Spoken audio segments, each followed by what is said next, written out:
서울의 추운 겨울밤, 하윤은 집 문 앞에서 떨리는 손으로 열쇠를 쥐고 서 있었다. 그녀의 연인 하나가 갑자기 사라진 지 일주일째. 하윤의 전화는 받지 않고 메시지도 읽지 않았다. 그런데 갑자기 문이 열리며 하나가 나타났고 그녀의 손에는 하윤의 은행 통장과 함께 아들의 수술비로 모아둔 돈이 든 봉투가 쥐어져 있었다. 하윤은 그 순간 모든 것이 무너지는 기분이었다. 하나는 하윤의 사촌으로 가족처럼 지내던 사이였다. 하지만 하윤이 레즈비언임을 알게 된 후 가족들은 그녀를 멀리했고 하나마저도 그런 사랑은 잘못된 거야 라고 말하며 거부했다. 그런데 왜 이제 와서 집에 들어와 돈을 훔치려는 걸까? 하윤의 마음은 혼란으로 가득 찼다. 그녀는 어린 시절부터 가족의 기대 속에서 살았지만 자신의 성 정체성을 숨기며 살아왔다. 대학에서 하나를 만나 사랑에 빠진 건 운명 같았지만 그 사랑은 사회의 벽에 부딪혔다. 하윤은 서울의 한 대기업에서 마케터로 일하며 안정된 삶을 유지하려 애썼다. 28살의 그녀는 외모가 아름다워 주변에서 인기가 많았지만 속으로는 항상 외로움을 느꼈다. 하나는 30살로 결혼한 지 5년 된 주부였다. 그녀의 남편은 무능력한 사업가로 가정은 늘 경제적 어려움에 처해 있었다. 하나와 하윤의 관계는 사촌 이상으로 가까웠다. 어린 시절부터 함께 자란 그들은 서로의 비밀을 공유했다. 하지만 하윤이 레즈비언임을 고백한 후 하나는 충격을 받았고 가족이 알면 어떻게 해? 내가 잘못된 길을 가는 것 같아 라고 말했다. 그 말은 하윤의 가슴에 상처를 남겼다. 그날 밤 하윤은 하나를 붙잡고 물었다. 왜 내 돈을 훔치려 해? 나한테 왜 이러는 거야? 하나는 눈물을 흘리며 대답했다. 내 아들 수술비가 필요해. 남편이 도박으로 돈을 다 날렸어. 너는 가족이잖아. 도와줄 수 있지. 하윤은 믿을 수 없었다. 하나는 레즈비언이라는 이유로 하윤을 거부하면서도 필요할 때는 이용하려 하는 건가? 이 순간 하윤의 내적 갈등이 시작되었다. 가족의 압력과 사회의 시선 속에서 그녀는 자신의 사랑을 포기해야 할까? 아니면 싸워야 할까? 하윤은 어린 시절을 회상했다. 부유한 집안에서 자란 그녀는 부모의 기대를 한 몸에 받았다. 아버지는 보수적인 기업인으로 여자는 결혼해서 가정을 꾸려야 해라고 늘 말했다. 어머니는 사회적 체면을 중시하며 하윤의 모든 행동을 감시했다. 대학 시절 하윤은 하나를 만났다. 하나는 자유분방한 성격으로 하윤의 마음을 사로잡았다. 처음에는 우정이었지만 점점 사랑으로 변했다. 그들은 몰래 데이트를 했고 서울의 카페와 공원에서 행복한 시간을 보냈다. 하지만 하나가 결혼을 발표했을 때 하윤은 절망했다. 왜? 나 때문에? 라고 물었지만 하나는 사회가 이렇게 사는 거잖아. 내가 이해해줘 라고 말했다. 그 후 하윤은 하나를 멀리하려 애썼다. 하지만 가족 모임에서 만나면 어쩔 수 없이 대면해야 했다. 하나는 아이를 낳고 행복해 보였지만 하윤은 속으로 고통스러웠다. 이제 하나가 돈을 훔치려 한 이 사건은 하윤에게 큰 충격이었다. 그녀는 경찰을 부를까 고민했다. 하지만 가족이라는 이름이 그녀를 망설이게 했다. 사회에서 레즈비언으로 살아가는 그녀에게 가족은 유일한 지지 기반이었다. 만약 하나를 고발하면 가족 전체가 그녀를 버릴지도 모른다. 하윤은 밤새 잠을 이루지 못하고 자신의 선택을 고민했다. 다음 날 아침, 하윤은 회사로 출근했다. 서울의 번화한 거리에서 그녀는 사람들의 시선을 느꼈다. 한국 사회에서 동성애는 여전히 금기시되었다. 법적으로는 인정되지만 가족과 사회의 압력이 크다. 하윤은 동료들에게 자신의 성 정체성을 숨겼다. 한 번은 직장 상사가 결혼은 언제 해? 라고 물었고 그녀는 웃으며 대답했다. 아직이에요. 하지만 속으로는 괴로웠다. 하나 사건으로 인해 그녀의 마음은 더 복잡해졌다. 돈을 도와줄까? 아니면 거부할까? 이 선택은 그녀의 삶을 바꿀 수 있었다. 하유는 점심시간에 하나에게 전화를 걸었다. 만나서 이야기하자 하나는 동의했다. 그들은 서울의 한 카페에서 만났다. 하나는 피곤해 보였고 눈가에 다크서클이 있었다. 미안해, 하윤아. 하지만 아들이 아프고 수술비가 5천만 원이야. 남편은 도망쳤어. 하윤은 화가 났지만 동정심이 들었다. 너는 나를 레즈비언이라고 거부했잖아. 이제 와서 도와달라고. 하나는 고개를 숙였다. 그때는 무서웠어. 가족이 알면 어떻게 될까 봐. 이 대화는 하윤의 내적 갈등을 깊게 만들었다. 그녀는 사랑과 배신 사이에서 고민했다. 카페를 나서며 하윤은 결정을 내렸다. 돈을 주지 않겠다고. 하지만 그 결정은 쉬운 게 아니었다. 가족의 압력이 그녀를 짓눌렀다. 어머니가 전화를 걸어왔다. 하나가 내게 도움을 청했다던데 도와줘라. 가족이잖아. 하윤은 덤마. 그 돈은 내 아들 수술비가 아니에요. 제 돈이에요. 라고 말했지만 어머니는 내가 레즈비언이라 가족이 부끄러워. 적어도 이 정도로 속죄해라 라고 말했다. 이 말은 하윤의 가슴을 찔렀다. 그녀는 사회의 정형화된 역할 속에서 자신의 정체성을 잃어가고 있었다. 저녁에 하윤은 집으로 돌아왔다. 문 앞에서 하나가 기다리고 있었다. 제발, 하윤아. 하윤은 문을 열어주었다. 이 순간 그녀의 선택이 시작되었다. 돈을 주면 배신당한 기분이 들고 주지 않으면 가족을 잃을지도 모른다. 하윤의 마음은 갈등으로 가득 찼다. 이 이야기는 이제 본격적인 드라마로 접어들었다. 하윤은 하나를 집 안으로 들였다. 거실 소파에 앉아 그녀는 차를 타주며 물었다. 정확히 무슨 일이야? 하나는 울면서 이야기를 시작했다. 남편이 도박으로 빚을 지고 도망쳤고 아들의 심장 수술비가 급히 필요하다고. 병원에서 다음 주까지 돈을 내지 않으면 수술을 못해. 하윤은 듣고 있으면서도 분노가 치밀었다. 너는 나를 버렸잖아. 레즈비언이라고. 하나는 미안해. 하지만 그때는 사회 압력 때문에 라고 변명했다. 이 대화는 하윤의 내적 충돌을 증폭시켰다. 다음 날 하윤은 회사에서 집중할 수 없었다. 동료들이 요즘 피곤해 보이네 라고 물었지만 그녀는 웃으며 넘겼다. 점심시간에 그녀는 레즈비언 커뮤니티 온라인 포럼을 둘러보았다. 한국에서 동성애자들은 여전히 차별을 받았다. 결혼은 불가능하고 가족의 반대가 심했다.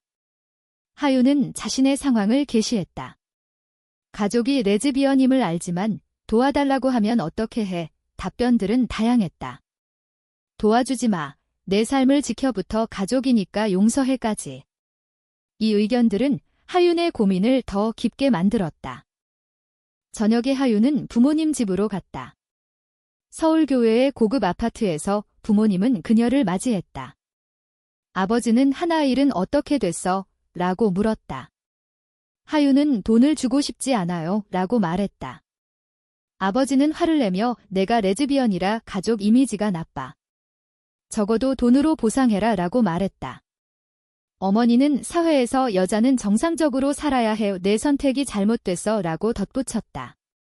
이 말들은 하윤의 자존감을 무너뜨렸다. 그녀는 집으로 돌아오며 울었다. 왜 자신의 사랑이 잘못된 걸까? 하나가 다시 찾아왔다. 이번에는 아들을 데리고. 5살짜리 아이는 창백해 보였다. 이 아이를 봐, 하윤아. 내 조카잖아. 하윤은 아이를 안아주며 눈물이 흘렀다. 하지만 마음속으로는 배신감이 컸다. 하나는 하윤의 연인이었지만 사회 압력으로 결혼을 선택했다. 그 선택의 대가는 이제 하윤에게 돌아왔다. 하윤은 돈을 줄게. 하지만 이게 마지막이야 라고 말했다. 이 결정은 그녀에게 큰 희생이었다. 통장에 있던 5천만 원은 그녀의 미래를 위한 저축이었다. 돈을 건네며 하윤은 하나에게 물었다. 너는 나를 정말 사랑했어. 하나는 고개를 저었다. 우정이었어. 하지만 내가 레즈비언이라고 하니 무서웠어. 이 말은 하윤을 충격에 빠뜨렸다. 그녀는 사랑이라고 믿었지만 하나에게는 아니었다. 이 반전은 하윤의 세계를 뒤집었다. 그녀는 밤새 잠을 이루지 못하고 자신의 삶을 돌아보았다. 한국 사회에서 레즈비언으로 사는 건 힘들다. 친구들은 결혼하고 아이를 낳지만 그녀는 혼자다. 다음 주 아들의 수술이 성공적으로 끝났다. 하나는 감사 인사를 했지만 하윤은 차갑게 대했다. 이제 하지만 가족 모임에서 다시 만났다. 친척들은 하윤이 덕분에 아이가 살았어라고 칭찬했다. 하지만 그 뒤에는 하윤은 왜 결혼 안 해? 이상한 소문이 있어 라는 수군거림이 있었다. 하윤은 그 자리에서 버티기 힘들었다. 그녀는 화장실로 가서 울었다. 사회의 정형화된 시선이 그녀를 짓누르고 있었다. 하윤은 새로운 결정을 내렸다. 서울을 떠나 부산으로 이사갈 계획이었다. 그곳에서 새로운 삶을 시작하려 했다. 하지만 하나가 다시 나타났다. 돈이 더 필요해. 병원비가 추가됐어. 하윤은 거부했다. 이미 구했어. 이 대치 상황은 긴장감을 높였다. 하나는 내가 레즈비언이라 가족이 부끄러워. 돈으로 갚아라고 말했다. 이 말은 하윤의 분노를 폭발시켰다. 그녀는 너야말로 배신자야 라고 소리쳤다. 이 사건 후 하윤은 레즈비언 권익 단체에 가입했다. 그곳에서 비슷한 경험을 가진 사람들을 만났다. 한 여성은 가족의 압력을 이겨내라고 조언했다. 하윤은 용기를 얻었다. 하지만 집으로 돌아오니 어머니가 기다리고 있었다. 하나가 내게 돈을 더 달라고 했대. 주지 마. 하지만 내 생활을 바꿔라고 말했다. 이 모순된 말은 하윤의 갈등을 깊게 했다. 그녀는 자신의 정체성을 지킬 수 있을까? 밤에 하윤은 일기를 썼다. 왜 사랑이 죄가 될까? 사회가 나를 바꾸려 해. 이 글은 그녀의 내적 투쟁을 보여주었다. 이야기의 긴장감은 점점 고조되었다. 하윤의 선택이 어떤 결과를 가져올지 아직 알 수 없었다. 하윤은 회사에서 휴가를 신청했다. 그녀는 정신적으로 지쳐 있었다. 서울의 바쁜 생활 속에서 그녀는 자신을 잃어가고 있었다. 휴가 중 그녀는 부산으로 여행을 갔다. 바다를 보며 마음을 가라앉혔다. 그곳에서 우연히 레즈비언 커플을 만났다. 그들은 행복해 보였고 사회가 변하고 있어? 포기하지 마라고 말했다. 이 만남은 하윤에게 희망을 주었다. 하지만 집으로 돌아오니 현실이 기다리고 있었다. 하나가 병원비 영수증을 들고 왔다. 추가 비용이 2천만 원이야. 도와줘. 하윤은 이미 5천만 줬잖아. 더는 안 돼라고 거부했다. 하나는 화를 내며 내가 가족을 버리는 거야? 레즈비언이라 이기적이지. 이 말은 하윤의 가슴을 아프게 했다. 그녀는 너가 나를 버렸어 라고 반박했다. 이 대화는 두 사람의 관계를 파탄으로 몰고 갔다. 가족 모임에서 상황은 악화되었다. 아버지가 하윤아, 하나를 도와라. 내가 잘못 살아서 가족이 고통받아 라고 말했다. 하윤은 참지 못하고 제가 레즈비언인 게 왜 잘못인가요? 사랑은 사랑이에요 라고 소리쳤다. 이 고백은 가족을 충격에 빠뜨렸다. 어머니는 울며 사회에서 어떻게 살아? 결혼해 라고 말했다. 친척들은 수근거렸다. 저런 애가 우리 가족의 하윤은 그 자리에서 나왔다. 이 사건은 그녀의 삶을 바꾸는 전환점이 되었다. 하윤은 레즈비언 단체에서 상담을 받았다. 상담사는 가족의 압력을 이겨내는 건 어렵지만 내 자신을 사랑해라 라고 조언했다. 하윤은 용기를 내어 블로그를 시작했다. 한국 레즈비언의 삶지라는 제목으로 자신의 이야기를 썼다. 반응은 엇갈렸다. 지지하는 사람들도 있었지만 비난도 많았다. 비정상적 사회를 어지럽혀 같은 댓글들이 쏟아졌다. 이 사회적 압력은 하윤을 더 강하게 만들었다. 하나가 다시 찾아왔다. 이번에는 미안한 표정으로. 미안해 하윤아. 내가 옳았어. 나도 내 사랑을 이해하려 해. 하지만 하윤은 믿지 않았다. 너는 돈 때문에 온 거잖아. 하나는 부정했지만 눈빛이 흔들렸다. 이 만남은 배신의 깊이를 드러냈다. 하윤은 돈을 주지 않기로 결심했다. 하지만 그 결정의 대가는 컸다. 가족들이 그녀를 보이콧했다. 전화도 받지 않고 모임에도 초대하지 않았다.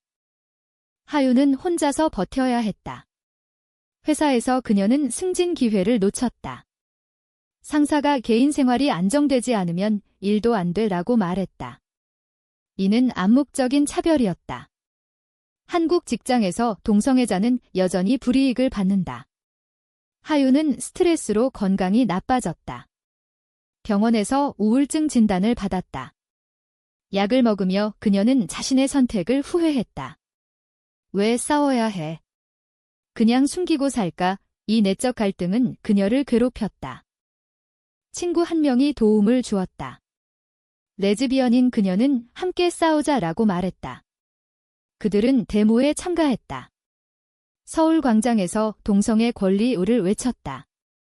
하지만 반대 시위자들이 돌을 던졌다. 하윤은 다치지 않았지만 공포를 느꼈다. 사회의 적대감이 실감났다. 집으로 돌아오니 하나가 기다리고 있었다. 가족이 너를 버렸어? 나도 미안해. 하지만 하윤은 너 때문에 시작됐어 라고 말했다. 이 대치로 하나는 진실을 털어놓았다. 남편이 돌아왔어. 하지만 돈은 다 썼어. 미안해. 이 반전은 하윤을 분노하게 만들었다. 그녀는 배신자라고 소리쳤다. 하나는 울며 떠났다. 하윤은 이제 완전히 혼자가 되었다. 하지만 이 고립은 그녀를 깨우쳤다. 내 삶을 내가 선택해. 이 깨달음은 이야기의 고조를 이끌었다. 하윤은 새로운 연인을 만났다. 단체에서 만난 여성으로 비슷한 경험을 공유했다. 그들은 조심스럽게 사랑을 키웠다. 하지만 가족의 압력이 여전했다. 어머니가 찾아와 돌아와 정상적으로 살아라고 말했다. 하윤은 지게 제 정상이에요 라고 대답했다. 이 대화는 감정적 충돌을 가져왔다. 어머니는 울며 떠났다. 하윤의 마음은 아팠지만 후회하지 않았다. 하윤의 삶은 점점 안정되었다. 새로운 연인 지은과 함께 서울의 작은 아파트에서 살았다. 지은은 29살로 교사였다. 그녀는 하윤의 이야기를 듣고 강해지자라고 말했다. 그들은 함께 사회활동을 했다. 레즈비언 권익 세미나에 참가하며 변화를 꿈꿨다. 하지만 현실은 하어시했다. 학교에서 지은은 동성애자라는 소문으로 압력을 받았다. 아이들에게 나쁜 영향시라는 이유로. 이 사회적 정형은 그들을 괴롭혔다. 하나 사건은 여전히 그림자처럼 따라왔다. 하나가 다시 연락했다. 아들이 회복됐어. 고마워. 하지만 가족이 너를 용서하지 않아. 하윤은 나도 용서 안 해라고 말했다.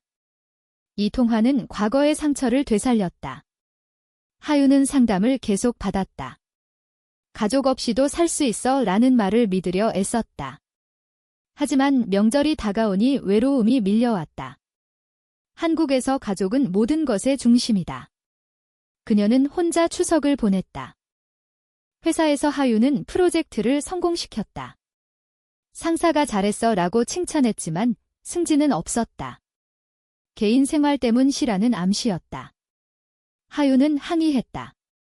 제 성 정체성이 일과 무슨 상관인가요? 상사는 사회가 그렇잖아 라고 말했다. 이 차별은 하윤의 분노를 키웠다. 그녀는 퇴사를 고민했다. 새로운 직장을 찾기 시작했다. 더 개방적인 회사에서. 지은과 하윤의 관계는 깊어졌다.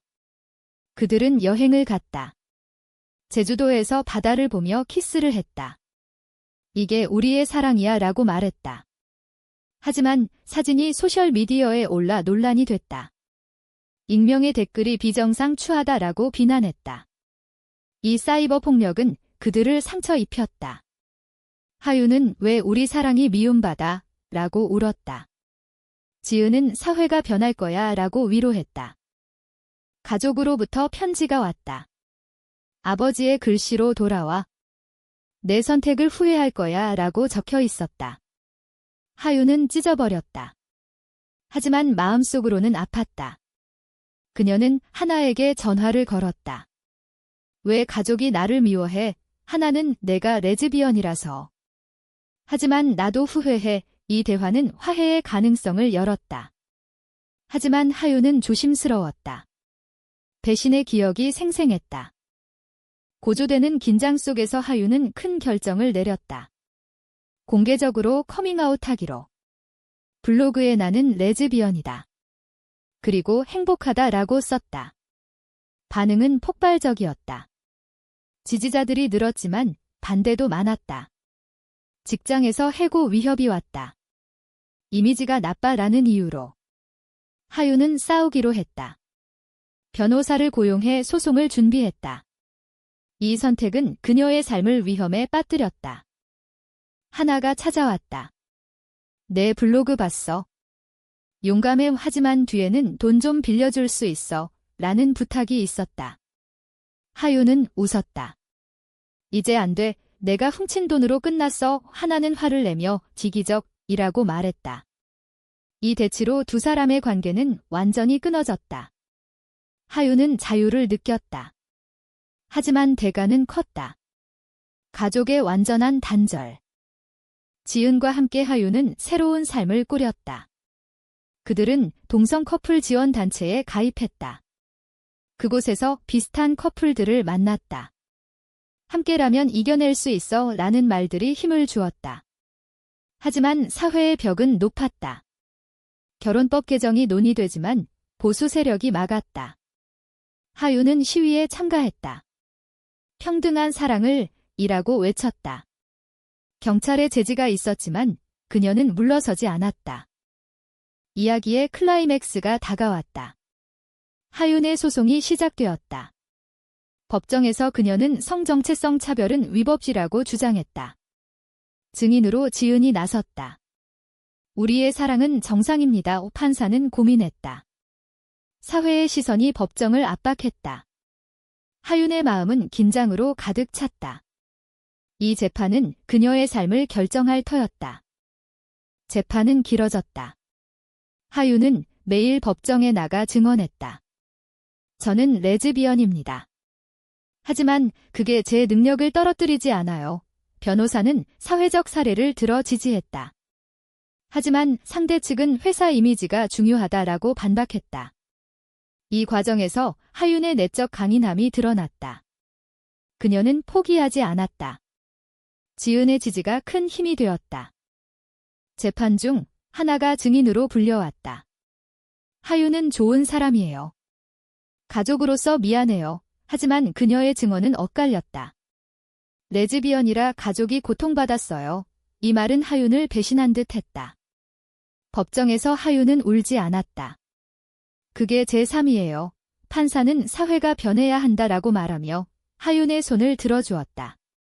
이 승리는 그녀에게 큰 깨달음을 주었다. 승소 후 하윤은 인터뷰를 받았다. 레즈비언으로 사는 건 힘들지만 싸우면 이길 수 있어요. 이 말은 많은 사람들에게 영감을 주었다. 하지만 가족은 여전히 멀어졌다. 어머니가 한 번 찾아왔다. 자랑스러워.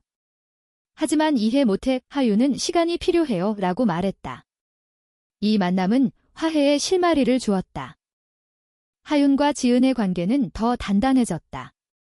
그들은 함께 삶을 계획했다. 언젠가 결혼할 수 있을 거야. 사회는 천천히 변하고 있었다. 동성 결혼 지지 운동이 커졌다. 하윤은 그 선봉에 섰다. 하지만 여전히 도전이 많았다. 직장에서의 차별, 사회의 시선. 그녀는 매일 싸웠다. 하나와의 마지막 만남이 있었다. 병원에서. 아들이 퇴원한 후 하나는 고마워. 그리고 미안해 라고 말했다. 하윤은 과거는 잊자라고 대답했다. 이 용서는 하윤의 성장을 보여주었다. 그녀는 배신을 이겨냈다. 이제 그녀의 삶은 새로운 장으로 접어들었다. 하윤은 블로그를 계속 썼다. 사랑은 선택이 아니에요. 자연스러운 거예요. 독자들이 늘었다. 그녀는 책을 출간할 계획이었다. 한국 사회에서 레즈비언의 목소리를 내기 위해 지은과 함께 그녀는 행복을 찾았다. 하지만 완벽한 건 아니었다. 여전히 아픔이 남아 있었다. 이야기의 끝에서 하윤은 창밖을 보며 생각했다. 내 선택은 옳았을까? 사회의 변화는 느리지만 그녀의 싸움은 계속되었다. 독자들은 이 이야기를 통해 생각할 것이다.